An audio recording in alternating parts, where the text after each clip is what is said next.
Hai keponakan, apa kabar kalian? Mudah-mudahan selalu dalam keadaan sehat. Tema video kita kali ini adalah mencangkok atau bahasa kerennya transplantasi. Video tentang tutorial mencangkok ini sendiri sudah banyak dibuat oleh channel-channel lain. Termasuk saya sendiri juga pernah membuat tentang tutorial mencangkok ini. Namun percayalah, video kali ini sangat berkaitan erat dengan video-video saya sebelumnya, atau akan berkaitan dengan video saya yang akan saya buat nanti. Mencangkok ataupun transplantasi ini adalah salah satu jenis perbanyakan tanaman. Tanpa berbasa-basi lagi, langsung saja saya akan menjelaskan sambil mempraktekannya.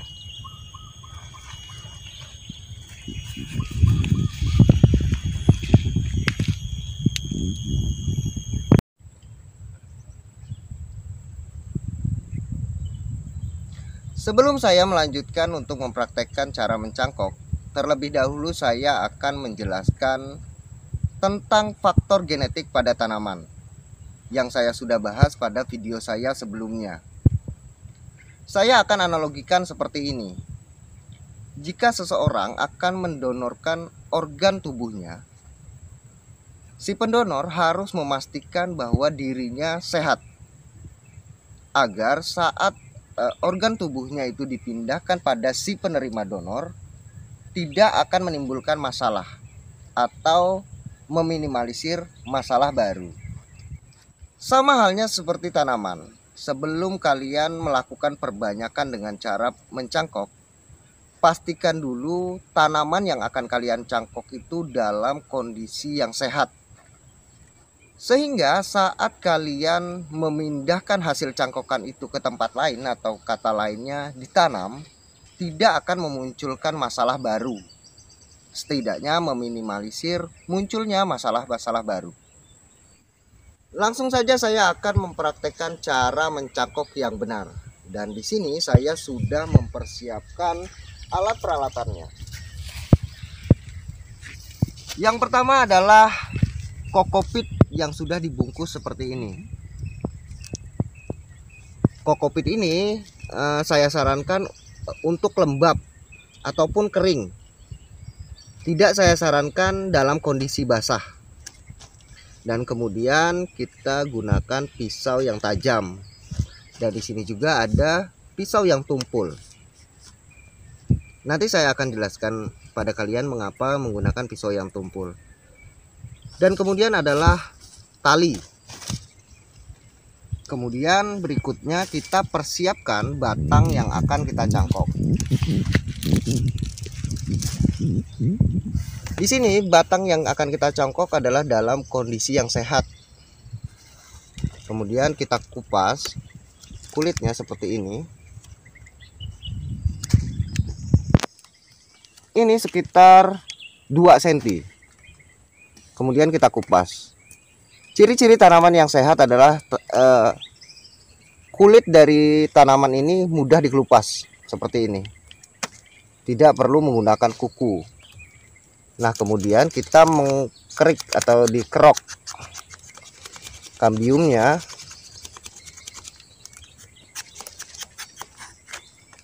seperti ini.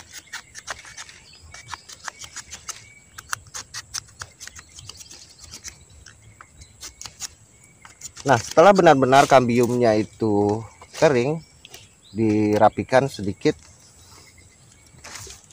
Dan kemudian kita menggunakan pisau yang tajam.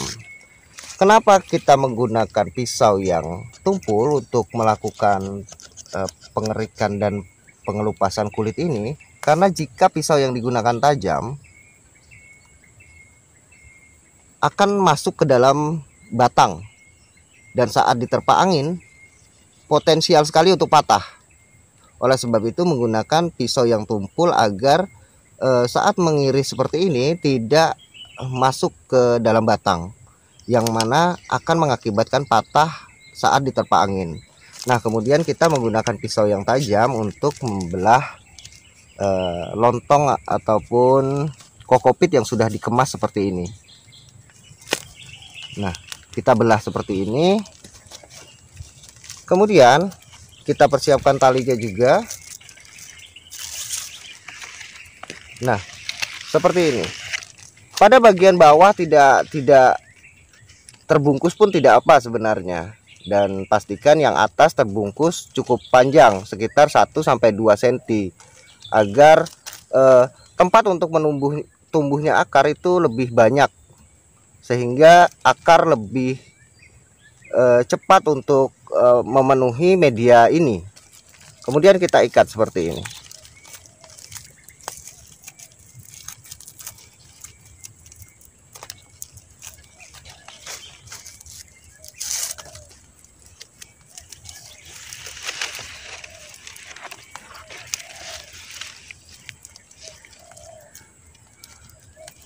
Nah, yang terakhir kita putar pada bagian yang terbelah ini, ditaruh di bagian bawah.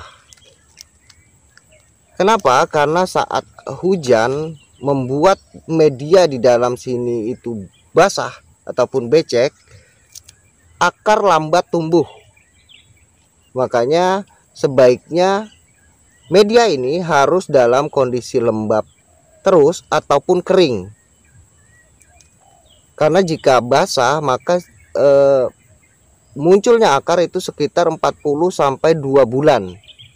Namun jika dalam kondisi kering ataupun lembab seperti ini, itu hanya memakan waktu 20 dan paling lama 30 hari.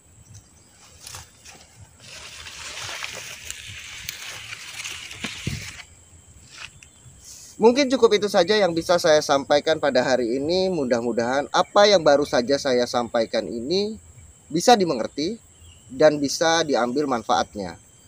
Terima kasih banyak sudah menyaksikan video ini. Salam buat keluarga Ada di rumah. Saya Adi Sulaksono. Sampai jumpa.